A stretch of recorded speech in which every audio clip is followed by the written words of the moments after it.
Let's roll.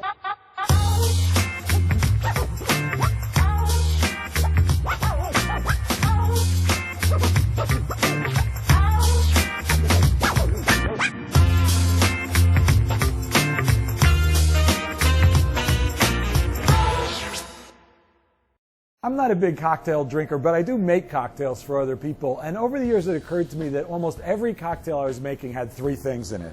Booze, go figure. Something sweet like sugar, simple syrup. And there's something sour like lime juice or bitters or something like that. And I started thinking about this and looking at old recipes for cocktails. And lo and behold, I was right. 80% or so of cocktails are pretty much made from that same formula. Well, it's not often that one has a theory that's later proven to be correct, so I thought I would celebrate this occasion by coming over here to Porterhouse Restaurant and chatting with my friend Michael O'Monaco, who's chef here, and his barman Brad, who actually knows what he's talking about. Gentlemen. Mark, it's great to see you. Michael, Brad, how you doing? So, what do you think about my little theory here? Well, I think it actually holds a lot of water. No, it's a great theory. A cocktail really takes raw alcohol, combines it with the few ingredients that you said, and it makes it palatable. Okay, so we start with a classic margarita. Classic margarita. What do we have? What do we start with first? Tequila. The liquor in the classic margarita. That's a good tequila. It's a great tequila. How important is a good tequila and a good margarita? It's much the same as good ingredients when you're cooking. You know, Right. you want to start with the best possible meat when you're making a steak. You don't want afterburn in your cocktail. So the next ingredient we have is lime. Fresh fruit goes a long way. Fresh lime juice, some sugar. What's the sugar you're Some going to sugar. use? So here we have the little simple syrup as well.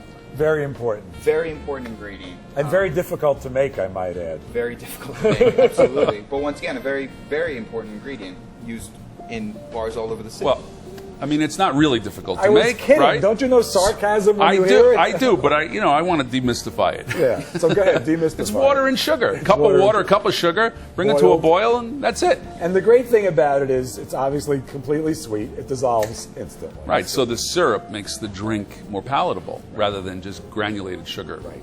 Okay, Right. what else? So ice. Ice and Okay. shake. So Go let's for build it. one real quick. Okay, good. All right. There we go. I'll give you some ice. A little ice. Here we go. Start with a little tequila, right? You said you like the margarita strong? I think you want to taste the alcohol. I What- think, yeah. It has What's a flavor. the point Yeah. otherwise? I mean, You don't- limeade is nice also, but this Definitely isn't gotta be limeade. balanced. So a whole lime per you get- drink, more or less. A whole lime. If you said you like your margaritas a little limier, you can use Yeah, a lime. but and a people half, have to 2 learn limes, what their sure. tastes are to some extent. And Simple syrup.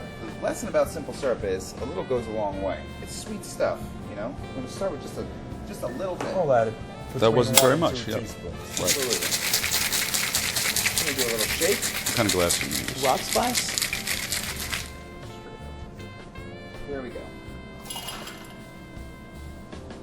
Little short. Breakfast of champions. That's right. A little straw. A little garnish. Delicious.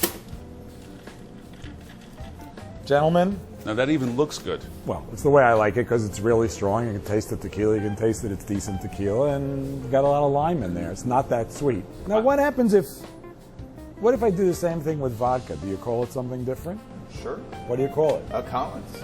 Collins is vodka, lime, Vodka, and sugar. Lime and sugar. Some people use lemon. If you do that with gin, it's a gimlet. All right, so we're gonna go in a different direction here. I'm gonna ask Brad. Let's do something with brown liquor now. Okay. All right. Let's say bourbon.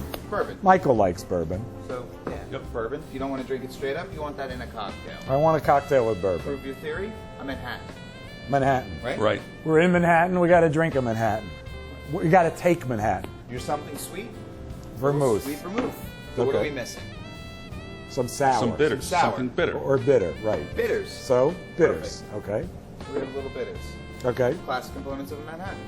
There's not a lot of difference here. I'm not seeing a lot of differences here. And just one more thing I want you to help me out with here. I'm at home. I don't have one of these things, and if I did, the stuff would fall out of it. I'd be doing it wrong. I'm going to take the bourbon, the vermouth, the bitters. I'm going to throw them in a glass with some ice. Any harm in that? No, not at all. Something to stir it with. Got to be silver like No, but you know what this is for?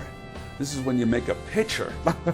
And I got to tell you, a lot of the old cocktails have the recipe for by the pitcher, which is kind of interesting. No, people were serious in those days. And they entertain by making, a batch of martinis. Picture of martinis. Yeah, exactly.